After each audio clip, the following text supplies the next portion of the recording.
আমরা মনে করি আমাকে গণতান্ত্রিক অর্ডারে গিয়ে এটা পরিবর্তন করতে হবে। ঢাকায় বসে কতগুলো রাজনৈতিক দল বসে সিদ্ধান্ত নেওয়ার দায়িত্ব কেউ দেয় না। ঢাকা শহরে কিছু লোক বসে, কিছু দল, কিছু ব্যক্তি যদি মনে করে তাদের উপরে সব সিদ্ধান্ত নির্ভর করছে, এটা তো ভুল ধারণা। বাংলাদেশের স্বাধীনতা যুদ্ধের পরে ওই একটা আওয়ামী লীগ মনে হয় তারা পুরো ওনারশিপ নিতে গিয়ে বাংলাদেশের যুদ্ধে পরবর্তীতে সমস্যা হয়েছে। স্বাধীনতার যুদ্ধে বাংলাদেশে সবাই যুদ্ধ করেছে, সবাই স্যাক্রিফাইস করেছে। এই আন্দোলনে আমরা সবাই স্যাক্রিফাইস করেছি। কিছু কিছু বক্তব্য এমন সময় আসে অ্যাজ ইফ তারা স্যাক্রিফাইস করেছে, তাদের দাবি মতো বাংলাদেশ পরিবর্তন করতে হবে। এই যে স্বৈরাচারের একটা শেখ হাসিনার স্বৈরাচার হিসেবে এতদিন শাসন করার পর আমাদের মধ্যে একটা এরকম একটা মন মানসিকতা জিজ্ঞেস ডেভেলপ করেছে, আমি যেটা ভালো মনে করি, আমরা মনে করি, তা আমরা তো পারছি না। এটা আমরা মনে করি আমাকে গণতান্ত্রিক অর্ডারে গিয়ে এটা পরিবর্তন করতে হবে। ঢাকায় বসে আমরা কতগুলো রাজনৈতিক দল বসে সিদ্ধান্ত নেওয়ার দায়িত্ব কেউ দেয় না। We have to go to the people of the country. এই কালচার কেন ঢুকতে চায় না, মাথায় ঢুকে না কেন আমি বুঝি না।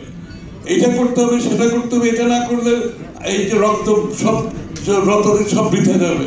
আর এটা তো আমরা সকলেই বুঝি। এটা তো আমি আর আপনি বসে সিদ্ধান্ত নেওয়ার কিছু না।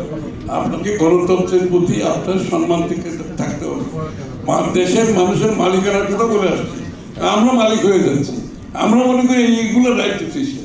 নো, যে এখানে ঐক্যমত হবে না, আমি জনগণের কাছে যাই। এখানে টেবিলের মধ্যে ঝগড়াঝাটি করে লাভ হবে না।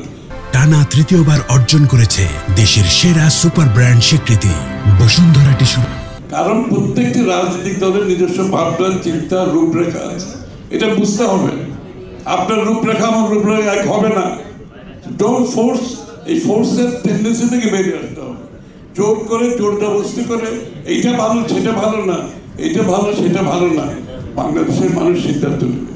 আপনি ম্যান্ডেটের জন্য যান না জনগণের কাছে, কারণ আমাদের তো সকল দলের ভিন্ন ভিন্ন ভাবনা থাকবেই। আমরা যারা আন্দোলন করেছি, স্যাক্রিফাইস করেছি, আমাদের মধ্যে তো ভিন্ন ভাবনা আছে। তো এটার একমাত্র পথ হচ্ছে আমরা ম্যানিফেস্টোতে দিয়ে জনগণের কাছ থেকে ম্যান্ডেট দিয়ে পাস করে তার আগে ঢাকা শহরে কিছু লোক বসে, কিছু দল, কিছু ব্যক্তি যদি মনে করে তাদের উপরে সব সিদ্ধান্ত নির্ভর করছে, এটা তো ভুল ধারণা। এটা তো স্বৈরাচারের মন মানসিকতা থেকে আমরা শুনতে পারতেছি না। কেন জনগণের কাছে যেতে হবে, তো আমরা বসে সিদ্ধান্ত নিতে হবে। এটা কোন ধরনের কথা হবে? এটা ঠিক, ওটা ঠিক না, হু আর উই টু ডু দিস? আর এই স্পিরিট আমরা সবাই আছি। এটা কিছু কোটি করে লোক তো না। আমি নিজেও স্যাক্রিফাইস করেছি, আমি নিজে বহুবার জেলে গেছি। সুতরাং এগুলো আমাদেরকে বক্তৃতা দিয়ে লাভ হবে না। আপনাদের যদি কিছু থাকে জনগণের কাছে নিয়ে যান, দয়া করে। জোর করে ঢাকা শহরে এটা করতে হবে, সেটা করতে হবে, লাভ হবে না।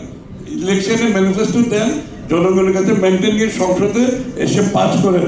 আরেকটা কথা বলি, গণতন্ত্র যদি বিশ্বাস করেন, নির্বাচন, গণতন্ত্র, এগুলো হচ্ছে কারেকশন প্রসেস। গণতন্ত্রে বিশ্বাস করলে এটা হচ্ছে কারেকশন প্রসেস। আপনি নির্বাচনের পর নির্বাচন হতে থাকবে, কারেকশন প্রসেস চলবে, ফিল্টারেশন প্রসেস চলবে। This is democracy, you better believe it. এর বাইরে কিছু করার সুযোগ নেই।